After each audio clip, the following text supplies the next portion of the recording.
আমার নাম মোহাম্মদ রাবি মিয়া। আমি মজার স্কুলে নবম শ্রেণীতে পড়ি।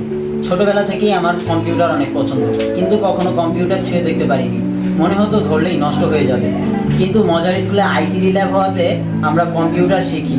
আমি বড় হয়ে কম্পিউটার ইঞ্জিনিয়ার হতে চাই। ধন্যবাদ মজার স্কুল ও ইকবাল হাবিব স্যারকে আমাদেরকে সুযোগ দেওয়ার জন্য।